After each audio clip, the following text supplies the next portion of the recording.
Good afternoon. Oh my goodness. This feels a little bit strange because normally I'm saying good evening when we are checking in for a open mic, open site by the collaborative community. But good afternoon, everyone, and happy Digital Inclusion Week. I am so excited, over the moon excited to be here with you today on Friday, the last day of Digital Inclusion Week, bringing you something really special and something that is near and dear to my heart. Of course, art. I like to be out here arting in these streets. So I want to welcome you to a very special edition of Open Mic, Open Site with the Arizona Digital Inclusion Week. Folks, it's a showcase featuring people who are part of that beautiful, functional, intentional, lovely, wonderful, amazing collective of folks all working towards addressing the digital divide and increasing digital inclusion in Arizona.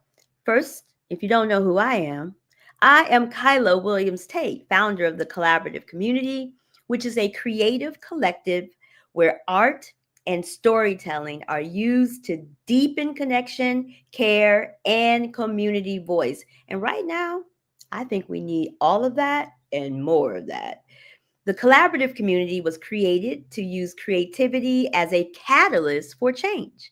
Through our work, we explore how the arts can build belonging, strengthen trust, and spark transformation, especially at the intersections of technology, equity, and community. You can learn more about the collaborative community at our website, collaborativecommunity.org, and you can explore our two cornerstone programs, one of which you are attending right now, Open Mic, Open Site, which is a monthly global showcase where we blend performance and poetry and music and dialogue to highlight how creativity builds bridges across differences. And we have themes per month. And then our other program is called Art Speaks, which is basically a speakers bureau for artists. So if you need an artist to open up your program, attend your conference, participate in your public meeting, we're able to help you do that. So we want you to definitely engage, connect with the collaborative community. And today, this special Open Mic Open Site, we're thrilled to be partnering with the Arizona Digital Inclusion Network, or ADIN for short, ADIN, to bring those creative values into this digital inclusion space because it's Digital Inclusion Week. This event, as I said, is part of Digital Inclusion Week 2025, which is a national celebration by the National Digital Inclusion Alliance to raise awareness about digital equity and inclusion work across the country. Each year, states and coalitions and communities host unique events to shine a light on how digital access transforms lives. And if you're tuning into this live broadcast, I get the feeling that you probably know that already. But just in case you didn't, digital access actually does transform lives. So in Arizona, Aiden has been leading powerful work to ensure that every community, and they mean every community, has the tools, skills, and confidence to thrive in a digital world. And to close out the week today, we really wanted to do something special, something joyful, something creative, something reflective.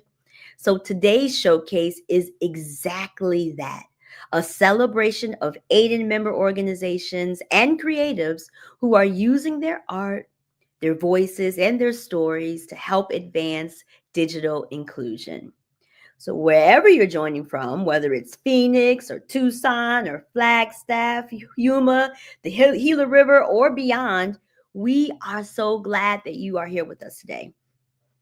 And I have to say, I do have a special connection to Phoenix. I lived there for about 10 months a few lifetimes ago while working with an organization called the Arizona Baptist Children's Services, where I served as the clinical supervisor for their foster care and adoption program. It was such a rewarding experience, and I loved the work I was able to do while I was there. Now, I eventually had to leave unexpectedly. That's why I was only there for 10 months because one of my parents had got really ill. But Arizona will always have a special place in my heart. And I was so happy to be able to attend Net Inclusion this year, 2025, which was in the Gila River community. So being back in Arizona just really brought me back to just such good memories about my time there, and then built new memories with all of the folks that were in Arizona with us earlier in this year. So, for those of you who are watching us or will watch us in the future, grab your coffee or your tea or whatever you're drinking, your sketchbook, because you may get inspired by some of these stories, or just show up with an open heart and let's celebrate how creativity connects us all. So I hope you're ready because I am over the moon excited and super ready. So we are going to start with our first artist, Mariana Milton, who sent us a beautiful video of her art. And we are going to allow Mariana to come in her own way. So, do we have that video queued up? Happy Digital Inclusion Week, and I'm happy to share some time with you. My name is Mariana Milton. I'm basically an artist wannabe. Honestly, I see things that I want to create and I want to make things, but I can't always get all the pieces together. But I think that's still art and it's still creative process. Community is definitely at the heart of our work in digital inclusion and fits with this year's Digital Inclusion Week theme. And art is also an expression of the hearts within our communities. So I'd like to thank the artists behind the work that's being showcased today, Aaron Larandos and Kyla. So about 7 years ago, I fell in love again. It's an unusual love story. I fell in love with, wait for it, it was very unexpected. If you know me, very unexpected. Circuit boards. It started the first time I opened a desktop computer at AZ Strut where I was volunteering. And I learned that this is not just a circuit board, it's called a motherboard. And I was shocked that something so technical had a female label. I fell in love with the motherboard. So it started with that feeling, and then one day this circle shape came across my vision, and voila, I just added some little frills, a sticker, hanger, later on some more little things, bells and decorations and bling, and we had ornaments to give away at our yearly staff and volunteer and board appreciation events. It was a simple start. Fast forward to now. I've continued making the ornaments, but I also started making some earrings. Some of you may have seen these around. Maybe you own a pair, and they're just a little simple way to show something fun in our digital inclusion work. I wear them to conferences. If people say, "Oh, cool earrings," I usually try to share a pair with them if I have them. No promises. Then my daughter said, "Hey, I think I could show you how to cut some circuit boards into different shapes." Whoa, okay. So we started making Arizona shaped earrings, which some of you may also have. This is the only shape I have right now. I have visions of other shapes, but this is all it's been a process. Anyway, along the way, this art has connected me to so many fun people, inspiring people, and events like today. And I like to think that reusing motherboards and other circuit boards is just a little way to reclaim some power. The power of expression, the power of creative reuse. If you'd like to connect with me, I'd love to connect with you. I do not have an Etsy site yet, but I'm hoping to start one up soon since I just retired. You can find me on LinkedIn for now, Mariana Milton. And thanks so much for your time, for listening and watching. And again, happy Digital Inclusion Week. I'm very inspired by the community that we have all created. Take care and make some art this weekend. See you soon. What fun is that? First of all, Marianne, give me all the earrings. Just send me 50 pairs. I love earrings and I need some earrings of the motherboard, of the circuit board variety. That is so unique. I love that. Love that, love that, love that. So when you get your Etsy channel up, we here at the collaborative community will certainly share that and will be a voice to drive other folks to your site. And hopefully that may start a little bit of inspiration. Maybe there's somebody here who's been thinking about a similar idea and just didn't know that it was possible. And Mariana, you have now shared your art with the world and given it some life so it can serve as a source of inspiration. I love that. So when you are creative and you're bringing that community perspective to what inclusion really looks like, it serves as an inspirational point on the ground. I'm certainly inspired. I'm looking around my house like right now, what can I turn into some earrings that can help us push this digital inclusion platform forward and our messaging forward. So I'm super excited about that. So let me share a little brief story.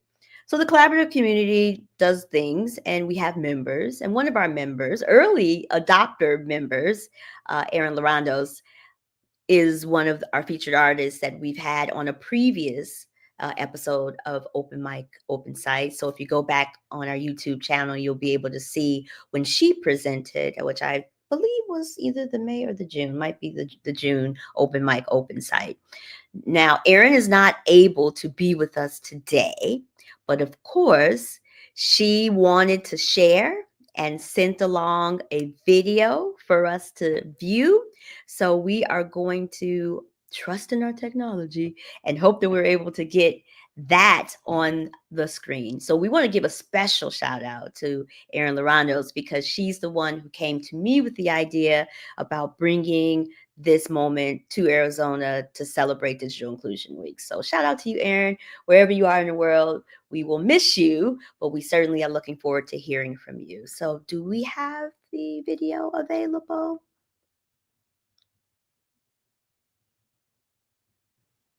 Happy Digital Inclusion Week, everyone. My name is Erin Larandos. Thank you to Kyla and the whole team over at the collaborative community for the opportunity to share more art from Arizona with you all this week. Today, I'd like to talk a little bit about my novels.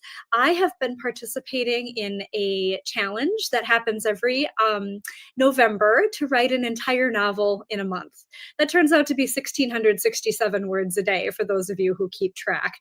I've participated in this for a few years, and I have also helped organize write-ins and other opportunities to get writers together to participate in this really exciting opportunity every year. So my books that I've written during the November Writing Challenge, they really do actually fit into the digital inclusion theme because one of my main characters is a librarian, just like me. And she uses her digital literacy, research, community building skills all the time to help solve murders. Now, these are cozy mysteries, meaning they're not really all that gory. I read them to my 13-year-old. They're perfectly fine for a lot of different people. But they usually focus on an amateur sleuth who either works in coordination with her local police department or sometimes in opposition to her local police department to ensure that justice is served. So I've got actually 3 books in this series that are already done. My first one was set during the pandemic. It was called A Quandary in Quarantine. And so not only were our librarian sleuths trying to figure out a murder, they were also dealing with what everybody else was dealing with at the time. And so there's a lot of information in there about how librarians actually shifted how they did their jobs, how they offered services to their communities, and really gives a good look, I think, at something that maybe folks weren't thinking about. How do we shift all of our programming online, for example? How do we offer reference services when someone can't walk into the library and ask a question, right? So that was the first book that I wrote. The second one was called A Conference Catastrophe. And it follows the same character. And she actually gets to travel to a different state to attend a state library conference. And she, of course, encounters another crime being committed that she has to help out solve. The third thing that you see on the screen here, A Recipe for Murder, is actually set chronologically in between the first two stories and introduces us to new characters, but also brings back our favorites. This one is focused on a librarian who is living by herself and trying to figure out what to eat for dinner. So she's looking up recipes online using her research skills. And in that long exposition that's at the beginning of all those recipes that most of us just zoom right past, she starts to notice some really strange things being confessed to, including maybe a murder. So she actually reaches out to our friends from the first two books to help her figure it out and to solve that murder. So what's next for me? It's October. We're celebrating Digital Inclusion Week. And the next thing on my horizon is hopefully writing another one of these stories. So the third book in the official series, fourth if you count that little novella that fits between the first two, is going to focus on our main character again. Her name is Libby, by the way, Libby the librarian. And she is on a trip to Greece. And she uncovers yet again some nefarious actions that she needs to help figure out. But she's fitting that in along with, doing some sightseeing and checking out all the really awesome stuff that is on offer in that beautiful country. So those are a couple of the books that I have finished and that focus really heavily on digital inclusion. I actually have one more, and I'm super proud to show that it is an actual physical book. Ha! How awesome is that? I've published this one myself just through Amazon. Super fun. This one is called Searching for Shakespeare. And it focuses on the Shakespeare authorship question, meaning, did the guy that we say wrote Shakespeare really write Shakespeare? Or was it someone else? I'm not sure about that. But we have another opportunity to highlight digital literacy and digital equity skills in this book. There's a fair amount of research that happens, as one might imagine, when they're trying to figure out if Shakespeare really wrote Shakespeare. So I wanted to show that one off because I'm super proud that I actually went through the whole process with this one and got it self-published. Thank you so much again for the opportunity, and happy Digital Inclusion Week! See you all in Chicago. Wonderful, wonderful. Thank you, Erin, and for sharing all of your little novels. Libby the librarian, first of all, is busy and doing things and figuring things out, solving all of the mysteries. We love that.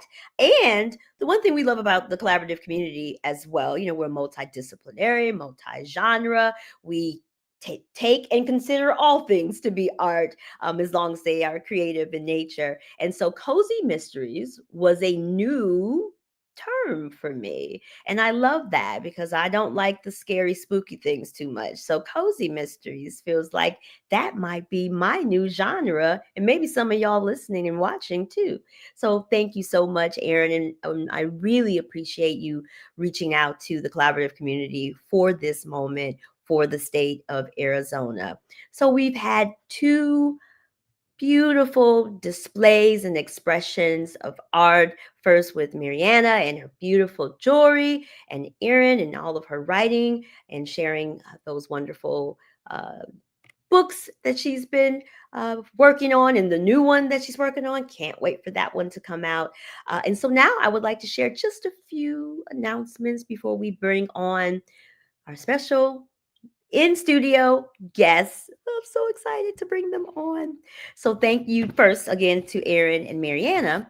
But let me talk about the collaborative community a little bit. So both Erin and Mariana reminded us that digital equity just isn't about devices or data. It's about people. And in this case, it's about people and their art. It's about the art of making sure that everyone belongs in the digital future. So before, again, we move into our live collective of in-studio guests, I want to talk a little bit about what's coming up next for the collaborative community. So this is a special edition of Open Mic Open Site.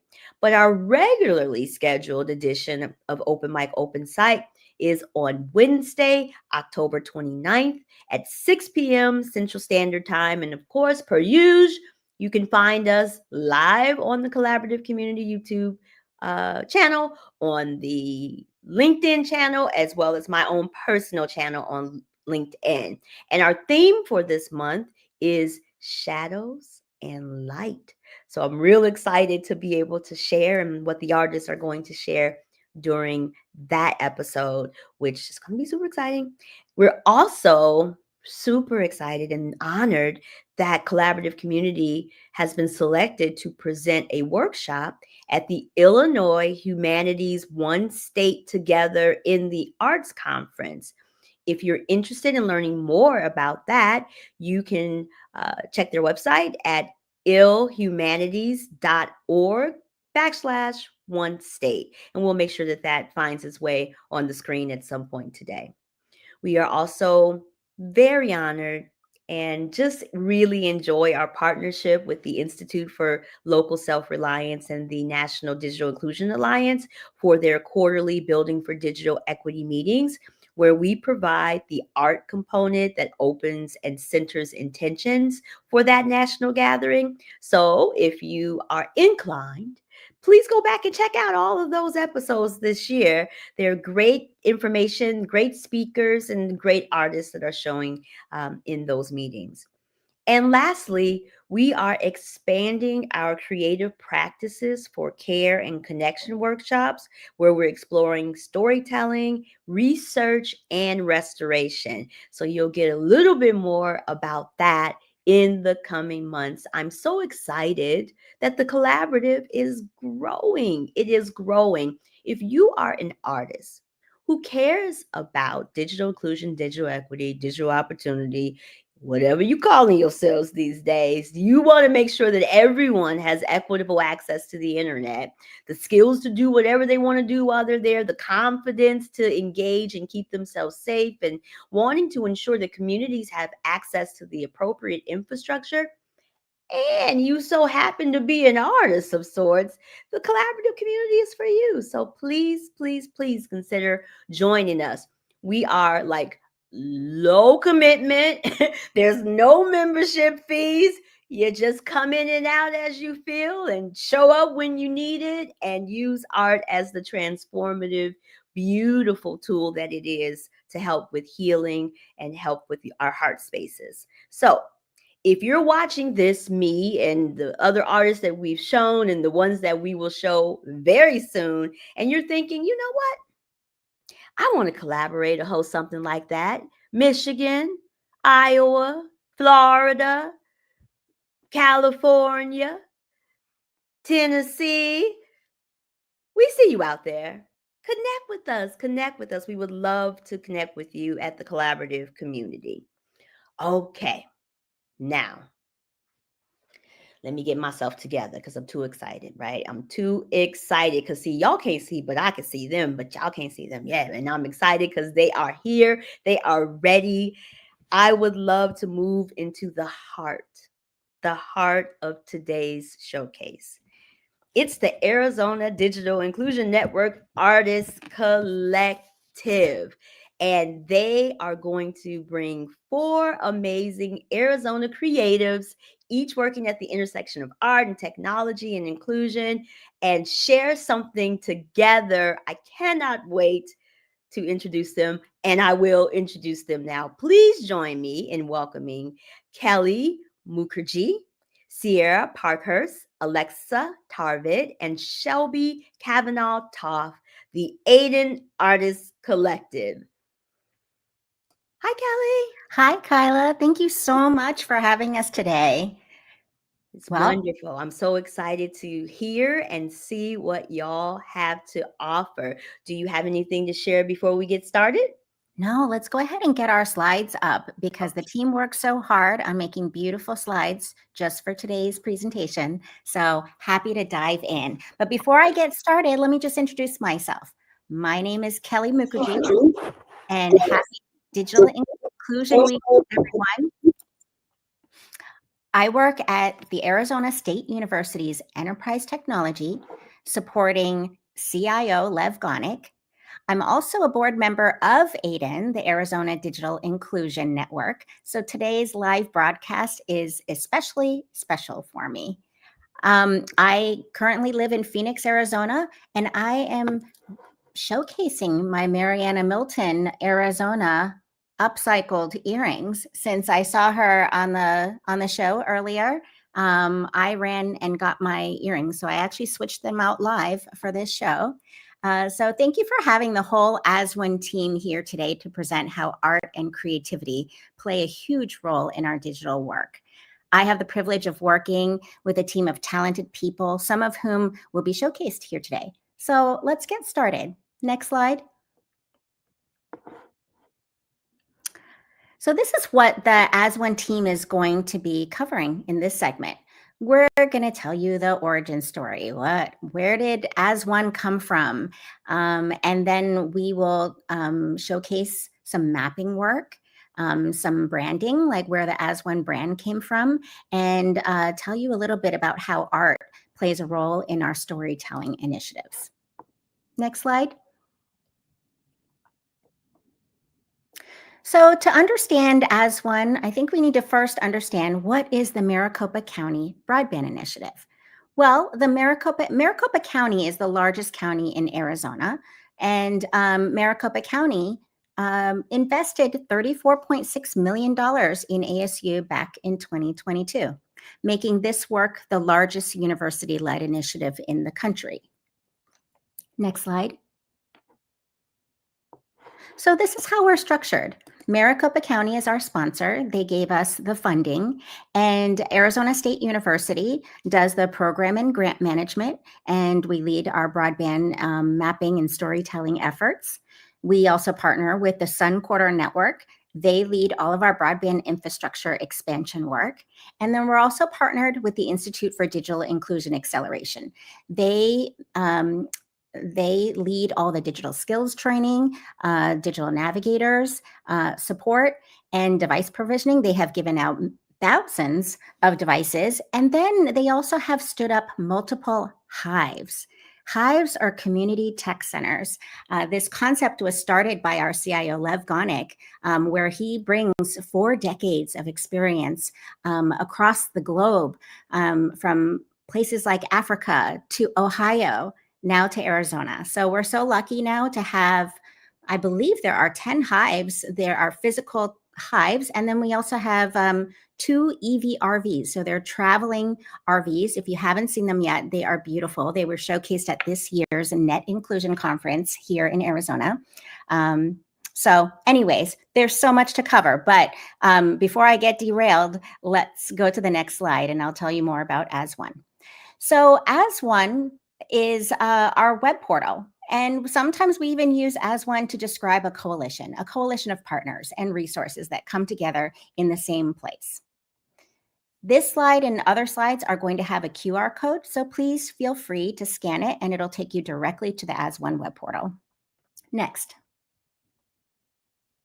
Now, As One was intentionally designed to look like a highway sign, AZ-1.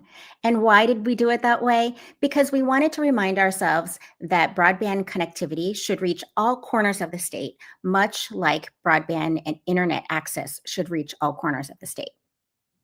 Next. So As One, you're going to see in this showcase that As One uses a lot of art as a vehicle to express connection, storytelling, and critical data. So on the screen here, you're seeing some examples, but I don't want to steal everybody's thunder. So we'll go on to the next slide. All right. Next up, you're going to see, I'm going to pass the baton to Kiera Parkhurst, who's going to show you our mapping work. I call her our mapping queen. I know she might not like that title, but I think she's brilliant. And then when she's done, she's going to pass the baton over to Alexa Tarvid, who has her own creative studio. We love working with her. And these slides are actually thanks to her creative design. And then when Alexa's done, she will pass the baton over to Shelby. And then we'll give you all of our contact information at the very end. Okay, with that, Kiera, I'm going to pass it over to you. Thanks so much. Thank you, Kelly. Yeah, hi, everyone. My name is Kiera Parkhurst, and I'm a data analyst at Arizona State University. I've been focused on broadband mapping with AZ1 for the past few years now, and my role is to create our maps. I work with all of our data, and I turn them into map-based visualizations and pull out analytical insights. Next slide, please. I think you can skip this one as well. All right, so this slide shows the interactive map on our website, so you can check it out if you want to follow that QR code. The purpose of this map is to inform infrastructure improvements and community needs. The screenshot shows just 2 of the many layers that are available. The first is internet access, as defined by the percentage of households in each census tract that has broadband internet. And the darkest teal represents where the most households have broadband access, and the darkest orange is the lowest percentage.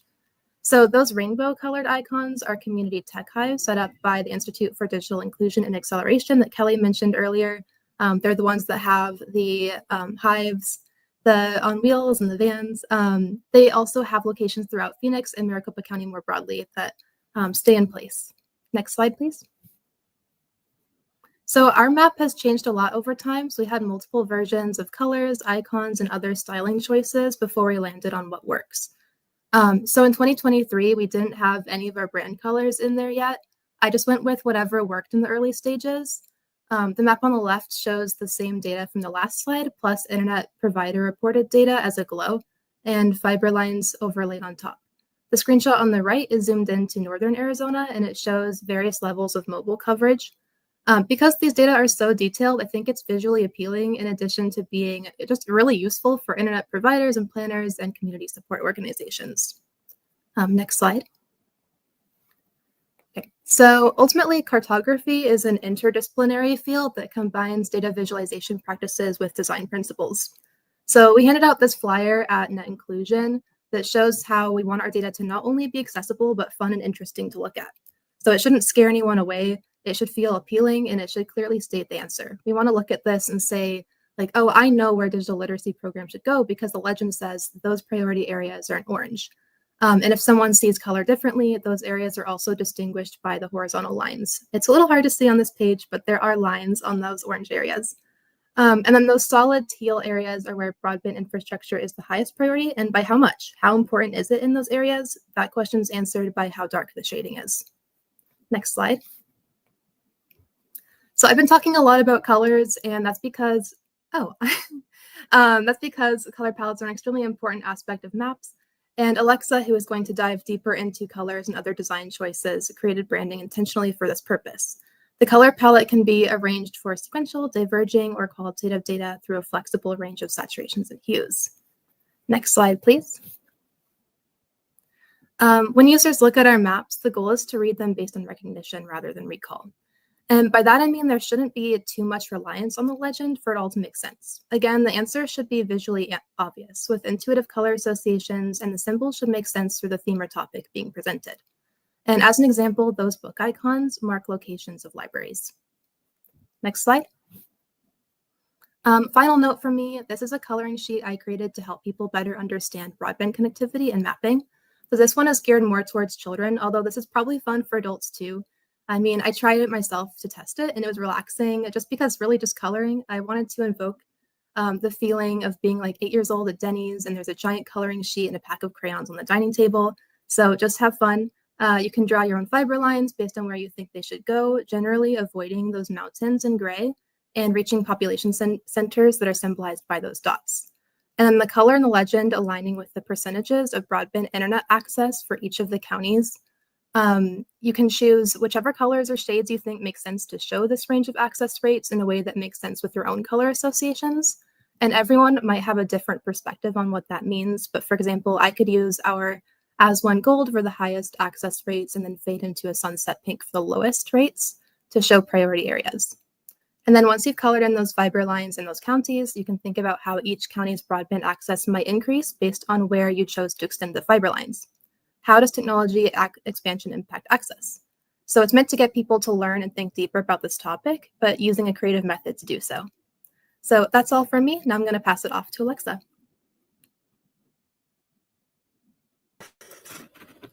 Hello. We go to the next slide. Yes, so I'm Alexa. I work very closely with AS1, but I also have my own business, Lexel Creative Concepts. And I'm talking here today as a branding consultant for AS1.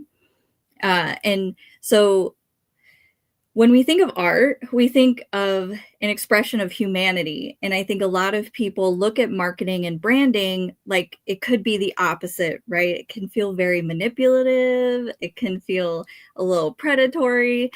And so speaking about branding and an art, a space of art, I want to point out how AS1 has decided to take a different route than what people would normally expect with branding and marketing. Next slide. So since AS1 leads different areas of work, we decided to not really follow traditional branding model. What we're talking about here today is flexible branding. So flexible branding allows a brand to breathe. Colors, logos, and imagery can shift within a set of broader but cohesive guidelines, familiar instead of identical. Next slide. So when you're figuring out how you want to put forth your image or how you want people to perceive you, the biggest focus is your audience. So as we've hit on a couple times already, digital inclusion is not really about the computer. It's not about the technology. It's about the dreamer. It's about what can this person do with that technology to improve their life or express themselves or contribute to their community. So we have to figure out our audience. And the first thought is, well, obviously community members who need digital inclusion services. And that is part of it. But talking about AS1, we're also including partners, businesses, nonprofits, community workers, all work and interact within AS1. So that's a pretty large scope. And that's why we had to find a connection between all of these people. And let's be honest, what are all these people dealing with? They're stressed, they're overwhelmed and overstimulated. And this goes to young kids, to older adults. We're dealing with a lot these days. And I notice that in myself that when environmental stress becomes overwhelming, I seek calm, safe spaces and even content. And that is what AS1 wants to embody, a safe, calm, supportive presence. So how do we do that with branding? Next slide. Our first step was colors. We have a lot of them, which a lot of people wouldn't suspect. We do have primary and secondary colors. But why these colors? So all of our brand colors were selected from photographs of Arizona's landscape. Now, looking at these photos, we could have easily chosen highly saturated, bold colors that like punch you in the eyes. But remember our audience, they're already overwhelmed and overstimulated. We didn't want AS1 to shout at people. We wanted AS1 to draw them in because, well, they like the vibes. And I'm going to use that phrase a lot, but it's the only way I can figure out. It's just cool. They're like, hey, what's that? What are you doing? How do I get that? Now, I know a lot of people will look at these colors and they'll shy away from pink. And here we're looking at about 3 different stages of pink, or people might think are in the pink family. And there's a reason for that though. So I met a crisis counselor once who said that her office was painted soft pink. And I was like, wow, is that a personal choice? Like, do you just love pink so much? And she's like, no, in psychology, pink is considered as a color that can bring people calm and peace. So she painted her office pink. And when we look at our audience, many dealing with their own crises, and remember, we want that good vibe brand. It only felt natural to inject that calmness into our palette. So even though it's uncommon in branding, we feel like it serves a really good purpose here. So we're touching a bit on color psychology. So then we have blue, which usually gives a feeling of trust, stability, and competence, which you'll see a lot of banks and healthcare companies using blue. And then, of course, we have a touch of green in our teal that can symbolize nature and healing. As a former digital navigator, you'd be surprised how many scars people come in with, that like having a safe space can be healing for them. And then, of course, we have our boldest color, our orange, right? And that stands for enthusiasm and creativity, which is what we want. We want a calm, safe space that you can explore and be creative. So I'm not saying every brand should pick their colors because of color psychology, but it can be an additional resource if you're trying to narrow down your colors and really find the feeling that you're trying to give your audience. Next slide. Okay, so maybe this presentation has looked a little different than you've normally seen when it comes to digital tech spaces. And so let's talk about why a brand completely dedicated to digital inclusion went vintage nature. Well, first, let's cover why we're not so crazy. So a psychology study by the University of Florida did a study on why people gravitate towards antique and vintage. And believe it or not, nostalgia is a very small portion of why people are drawn to it. It has a lot to do with the fact that antique vintage styles offer refuge from the homogenized spaces and design that often dominate modern life. So people who are looking to feel grounded, who are seeking authenticity, tend to gravitate towards vintage and antique styles. That sounds a bit like our audience. And now nature. Like music and art, love of nature is a common language that can transcend political or social boundaries. That was Jimmy Carter. So if we're trying to create a safe, calm, supportive presence, nature is a great common ground. It's something virtually everyone enjoys one way or another, and probably wishes they had more of it in their life. And nature also relies on community, connection, and even networking. In everything, there must be a balance, which is also critical to work towards digital inclusion in a safe, healthy way. We must first understand the ecosystem of the community before we can try to meet their needs. Before moving on, if anyone was curious, that is an antique microphone in the middle. So how can we put all these colors, the vintage, the nature, together in a way that draws people in to where they want to learn more, or maybe even just chat a little longer? Next slide. Our stickers. But just not any stickers. Our vintage botanical stamp stickers. Stickers are tricky because they're solely aesthetic. People keep or use stickers for two reasons: brand loyalty, or it's just cool. So we wanted to create something that would not just draw people in, but something that they would want to keep. So all these flowers are featured flowers native to Arizona. They thrive in hot, dry conditions, and pollinators rely on them. So they tie back into the idea that like we're all part of an ecosystem. These flowers matter, you matter. Let's talk about it.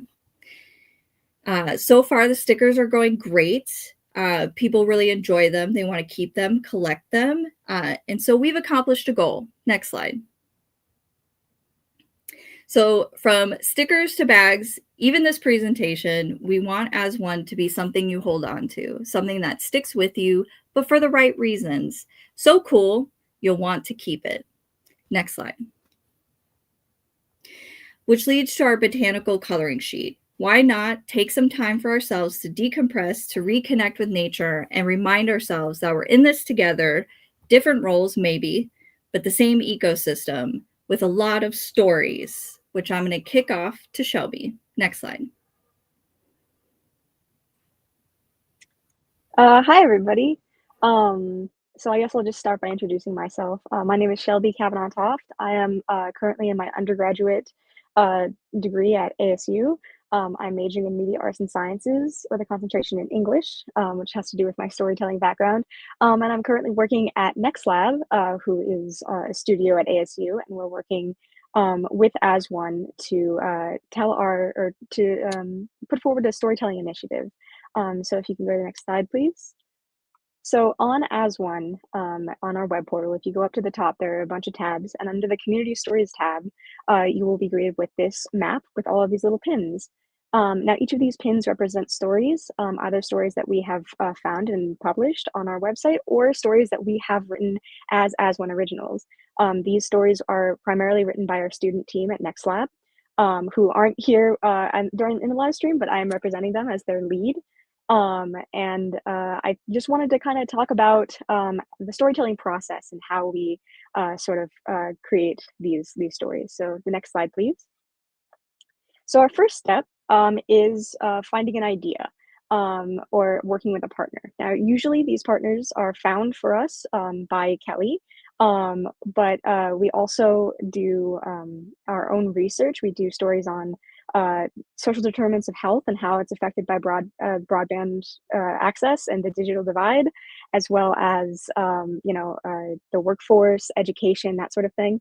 But ultimately, the partners that we work with are people who are involved in digital inclusion and broadband access. Sometimes we work with industry professionals.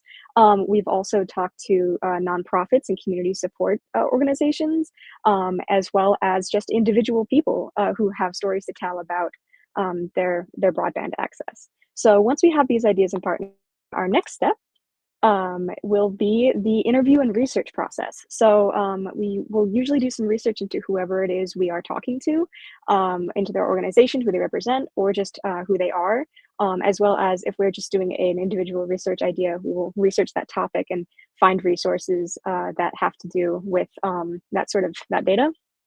And then we have an interview with our partner. And yes, and then from there, we will come out of that interview with outlines and ideas for a story draft. Now, our stories come in all shapes and sizes. We do educational and informative stories. Sometimes we do works of creative nonfiction, or generally more like narrative stories. They really come in all shapes and sizes, and they depend on who we're talking to or what we're talking about. After we have our initial draft, our next step will be the editing and feedback phase. Now, like I said, I work with a student team at NextLab, and so I'm also the lead editor on that team. So usually we'll do at least one round of editing and feedback where they'll send me their piece, and I will give them suggestions, pointers, and we'll go back and forth there. Once it's ready, we will then go to our next step, which is to add a story map. So the story maps are very integral to the stories that we create at As One, and they are created for us generally by Kira, as well as other members of the team. And these story maps are necessary to support the narrative that we're trying to tell, to include real life data and visualize that across Arizona. And they're a big part of what we do as One. So yeah, very important. And after we create those story maps, the next step is to find media. And this is kind of where the art, the more traditional art comes in. Sometimes we're provided media by our partners. Other times we go online and we find assets to use. Other times still, if it's on an event or something that we participated in person, then we will usually take pictures of those events and include those. Or other times, we make the assets on our own. As you can see from the slide, I am a 2D artist as well. I'm an illustrator, so sometimes I illustrate for these stories. And yeah, it's just a great way to really make things visual and appealing to everyone. And after we find our media and we set up our story map to look all pretty, we will send it to our partner if we're working with one. And these interactions kind of range anywhere from them just saying, yep, looks good, to tearing it apart is kind of a strong word, but they will leave a lot of comments, and this is a good thing. And we always welcome all feedback and criticism, because we want to make sure that we are representing what our partner has given us in the best way possible with our words. So it is a very crucial step in the process. And after we go through it and we review and we do that finalization step, the last part is just a voiceover. We include voiceovers because it is accessible to all users. If for any reason, having a voiceover in addition to the story and text and visuals is just a way to make sure that everyone is able to participate and consume our content. And from there, the last step is publication. So on our next slide, I have an example of a story that we've published in a video, if you want to play that. Hopefully it works. It worked for me. Basically, it's basically just a video of going onto our website and showing a story that we've written. If you want to go back to the first slide, that it might. Sorry, this everything's going wrong. Point is basically just go onto our website, go to the community stories tab, and go to just any of the As One originals, and you can scroll through and find all of the stories that we've written. And please enjoy them. And I think with that, I will hand it back over to Kelly. Thank you so much, Shelby. And yes, Shelby is correct. We don't have enough time today to show you all the great work, but Shelby has hand illustrated some pieces. Aaron Lorandos has a story actually about libraries and the importance of our librarians in this ecosystem. So we invite you to check out that story. If any of you have any questions or want some help navigating our site, I actually welcome you to connect with me directly. Please feel free to reach out to me or any of the presenters today. The As One team is happy to assist you. We are looking for partners. We're looking for new projects to do in the future after our Maricopa County funding runs out. So please, if you're interested in any 2D, 3D mapping, any storytelling efforts, we would love to see As One continue and stay alive. So if anyone is interested in being creative and partnering with us, please do feel free to reach out. We are open to creative ideas. Hopefully you notice that from today's showcase that we like to think outside the box with Alexa's designs. We are open to going back into the past and really enjoying vintage goods and also bringing in today's creativity. So with that, Kyla, our team is done with what we have today. Oh, there we go. Yeah, no worries. So thank you. Again, my heart is so full. I have so many notes written down. I did not know exactly what to expect, but I'm so happy that you and the team have brought this artistic expression opportunity centered in digital inclusion to the collaborative community open mic open site today. I do have a few questions for the team. So if we could bring everyone back to the forefront, I would love to just have a quick chat if y'all don't mind. So I'll start with you, Kelly. Mhm. Cook County Digital Equity released our new website this year, and AZ1's website was one of the reference points that we shared with our designer around how you effectively communicate many things and sometimes many difficult things to a wide variety of audiences. Can you go into a little bit more detail around like the design of your website and the intentionality around how you're communicating to your audience, your state, to get them inspired to be seen and to get involved? Wow, that is so kind of you to say. Thank you, Kyla. We never know who's really looking at our site and who finds value. So, what you just shared is deeply meaningful. As you can see, we have an amazing team, and these are just a few. We don't have a large team, but as you can see, each person comes packed with a punch with so many great skills. Shelby leads a team of students, and so our community stories page is packed full of great stories. Really, we're trying to tell community impact. Really, we didn't have much time. Honestly, Kyla, to answer your question, we stood up our website in 6 weeks. We threw it together and we tried to think as inclusively as possible. With Alexa's beautiful branding work, we really created the logo from scratch. So we came up with a concept. We got everybody included on the team, including our partners, and we socialized and shared, and we tried to get feedback from everyone. And so with that feedback, we would start somewhere and we would keep iterating until we felt like we had something that we could present. And we continue to iterate. That is our process here at Enterprise Technology. We know we use the term wet clay because we like to start with something and we know that it's moldable and changeable. And so hopefully that answers your question, that we try to take an agile approach and we look forward to feedback. Actually, we think we wish we had more. So if anyone at Cook County would like to work with us, we're happy to share more. Thank you so much. That was very informative.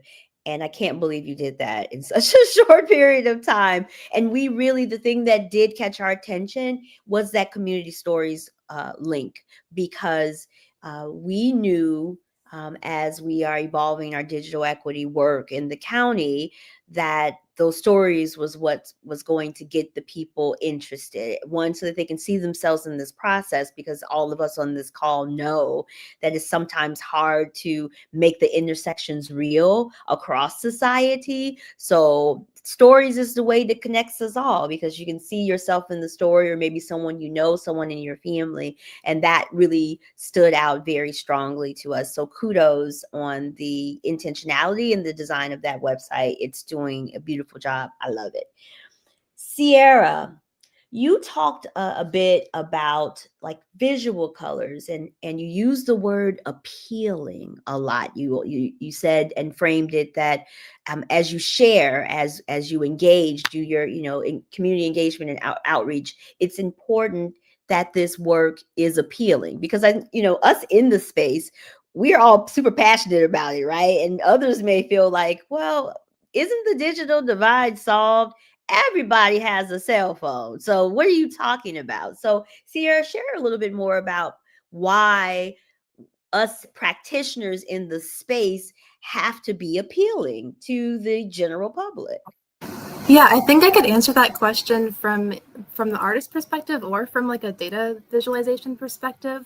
I think what comes to me more naturally is just trying to visualize data in a way that people will actually like get the point really quickly. Because a lot of times it feels like research and data can be a little bit gatekeepy in terms of it's inaccessible to a lot of people, and there's a lot of kind of jargon that's used and technical language, and sometimes it's really hard to interpret what's going on.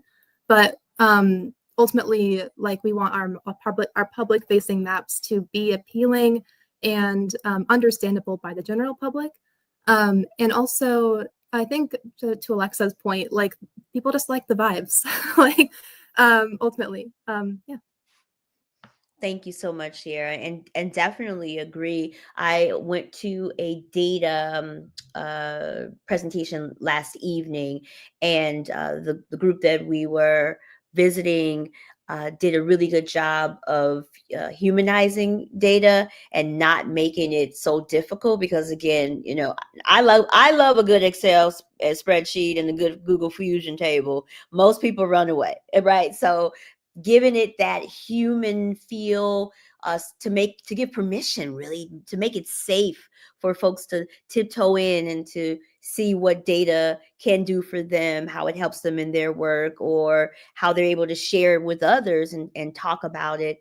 I think that intentionality around visualization is super important. And then also around accessibility, which I have a question for Shelby when I get to her around the accessibility question. So thank you so much for sharing that part. Now, Alexa. Now, folks who've watched this show before knows that I can get emotional. So I had to pull myself together because you said something that just pierced me at the core, that you said art is an expression of humanity. And I couldn't agree with you more. It is the reason why we stood up the collaborative community, because we understood that in this world, in your personal life, your professional life, art has a way of connecting us, and gives us words when we don't have them, and allows us to see ourselves in different people, in different circumstances. I love the clay reference that was made earlier by Kelly. So thank you for presencing that framework. You talked a lot about color psychology. So this is a question for all of y'all. What's your favorite color and why? And we'll start with you, Alexa. That's a tough one.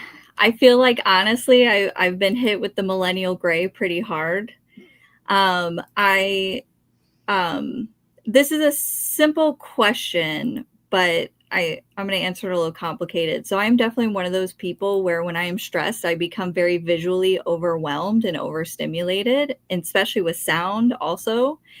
So I tend to gear towards beiges and grays because it grounds me. But I got to give it up for the As One teal and the As One blush. I would do my whole house in those colors if I could. Also a good makeup palette. For sure. What about you, Kelly? Favorite colors and why? Well, I usually struggle with this question because I love so many colors and it really depends on my mood. But today I'm feeling pink, and I really love how Alexa brought attention to the shades of pink that are in the As One palette. They all make me really happy. So I'd say the As One palette if we were to talk about multiple colors, but pink today is my favorite. Love that. And a little bit of some information before we get to our other two to answer the same question. The Cook County Digital Equity Action Plan is a blush pink and kind of what we call county blue. And that was very intentional. And when we did our feedback, our initial set of feedback to some of our partners around the palette of our plan, people were like, we don't necessarily love the pink. We don't necessarily love the pink with the blue.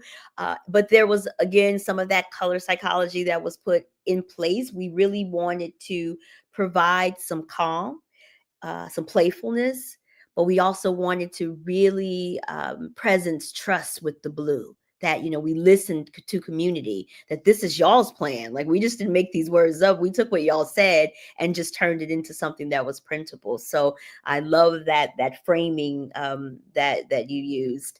So Shelby, favorite color and why? Oh, I mean, that is a tough one. My favorite color, has changed throughout my life. And I think different parts of my life I define by my favorite color almost. Right now, currently, I am a big fan of like a kind of green, like a muted green, a sage green, if you will, forest green maybe, and like a bright yellow. In fact, I think my shirt is kind of a little bit emulates that a little bit. There's also some blue on here, but these are pineapples. I couldn't tell you why exactly. Like I said, colors are important to me, and I have a lot of associations with different colors. As an artist, I'm very intentional about the colors that I use in the illustrations that I create. And I guess green and yellow just kind of feel like who I am as a person now. Mhm. I really can't put any like definitive like words to it exactly, other than just I don't know. They feel like me, I guess. Wonderful. And Sierra. I also happen to be wearing the color that I put in my answer, the as one teal. I don't know if I'd call it as one teal, but to me, this color is just super grounding and calming. And also, nature is where I find the most joy. And, the combination of green and blue is ultimately what I think nature is. So, yeah, teal. That's what I would Love go with. that. Love that. Thank you for sharing. My favorite color is yellow. I have lots of things in yellow. It was my bedroom when I was younger.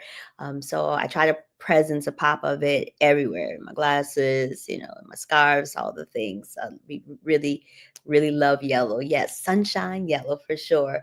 So Shelby, I wanted to jump back to you. Your storytelling mapping journey, just amazing. The hand-drawn art, so appealing. I just adore it so much. I need it in my life for various things. I need to story map to tell my son to take out the garbage on Fridays. I need story maps for all the things, right? So you talked a little bit about the voiceover and making sure that your story maps and how you present these stories are very, very accessible. Talk to us a little bit about like some rules around accessibilities when sharing stories. I think that as we're growing as a community, as we're learning from each other, I think some tips around how to keep stories accessible would be really helpful. One or two. For sure, yeah. First of all, thank you for your wonderful compliments about my art. I'm very proud of it as well. So I'm glad that you appreciate it. But when it comes to accessibility, I think it's important for I think everyone. I can't think of exactly what it's called, but there's this kind of idea that if you make things accessible for one demographic, it becomes accessible for everyone. So if you know like curb cuts, those were originally created to help people in wheelchairs move from the street to the sidewalk, but it's actually helpful for everybody. Everybody uses them. Same thing with the yellow bumps. Those are for people with vision impairments, and they're helpful for everyone as well. So to do that in storytelling is important to us, just so that everyone can appreciate it in whatever whatever means they want to or have to. So for tips, I guess. We try to be very precise in our language that we use in stories, and we're always trying to define any concepts that others might not be familiar with, which is why it's always fun to talk to industry professionals because they get to like explain it to us, and we get to learn from them. Otherwise, I'm trying to think of like other tips for accessibility, but it's really just about being intentional with everything that you do and asking yourself, will someone be able to understand this? Will someone be able to interact with this? And just making sure that we are thinking of our audience and giving space for them in the stories that we tell. Thank you for sharing that. Can I add something really quick too? Another element of accessibility that we use is a color contrast checker. So when you overlap two different colors, its visualization can be very difficult for certain people. So when we create our slides or put one color or background color with a font, we always make sure to check the color contrast that it passes the accessibility standards. Thank you, Alexa. And Sierra, because you're doing the mapping, and Cook County has a digital equity map, and we talk about accessibility, and because maps can get a little bit of complicated, not only from the visual point because of how many data points you're trying to, show and using all of the color and contrast and all of that, but just like how people interact with it from an accessibility perspective, especially like differently able people and folks who are different kinds of learners and maybe people who don't respond to visual aids as much. What's the tip that you would say for the folks who are in the mapping space around accessibility? Yeah, I'm glad you asked that. I also use a color checker. There are like Google Chrome or any web browser plugins that you can see what your page you're looking at looks like in different types of color vision. And so I always check that before I publish something. But there's another way to sort of get around color sometimes it can be difficult to rely on color alone to symbolize data, especially on a map. So adding texture, like if it's a dotted or a crosshatch or something like that, can really help distinguish those layers as well. Wonderful, thank you. And I'll just end with a question for anyone and everyone that wants to answer. We know that art is very healing. It's not only connecting, but it's also very healing. It's also very reflective of culture and language and different types of people and different types of lived experiences. How have you considered culture and language in your storytelling, in your art presentations? How are you being mindful and really intentional around representing the culture, especially in Arizona? There's so many different beautiful shades of folks that are there. I think we try to network as much as possible, and we come from a place of kindness, Kyla. You're right. We do have a lot of diverse cultures, and I'm glad that our team is also diverse in representation. And so we try to help understand one another on a human level, and then I think it makes our work more enjoyable. As you can see, everybody comes with such great skills, such great talents, and understanding each other's talents, both inside and outside of work, I think really help us embrace that beauty of culture that comes into play.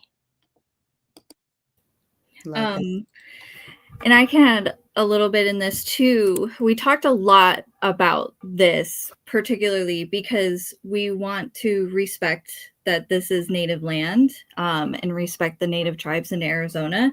So mountains was something we talked about a lot, right? Like there are very noticeable, recognizable peaks in Arizona that we could slap on anything. But the thing is that those mountains are sacred to a lot of people. And so we wanted to make sure it's not that we were afraid to use them, but we felt like the way we were using them was not doing them justice. So let's get the nuance of Arizona mountains so that we can, let people who truly know about these topics express and be the ones who speak on them and visualize them for others. So that was a big one that we talked about a lot. So very interesting. I've certainly heard, and we here do this in Cook County, the acknowledgement of land, and we talk about land a lot, but I've not ever heard the consideration of mountains. That is also new. I've just learned so much today, and I'm so thankful again to you, the collective of artists, Kelly, Sierra, Alexa, Shelby. Thank you so much for lending your artistry to this episode today, for your time, for your truth, for your celebration during Digital Inclusion Week. And to all of you that are watching, this is really what Digital Inclusion Week is all about: collaboration, creativity, and community. So thank you so much for appearing today. Thank you, thank you, thank you. I'm going to end with just a couple of words that I want to share with our audience. So we started talking about data, we've talked about policy, and we certainly ended with people and possibility, which makes my heart just jump. I want to thank again the Arizona Digital Inclusion Network team and to the other artists, Aaron and Mariana, who were contributors to this episode and for stepping up to be spotlit today. Because again, sharing art and those pieces of yourself is a vulnerable exercise. So we try to make it a safe and inviting experience here at the Collaborative Community. And I hope our guests felt that energy and that love today. We together, the collective of us, are building something powerful, a movement rooted in care, courage, and connection. Remember that inclusion is not a destination. It really is a daily practice. And when we do it together with heart and with art and some intention, the digital divide starts to look a lot more like a digital bridge.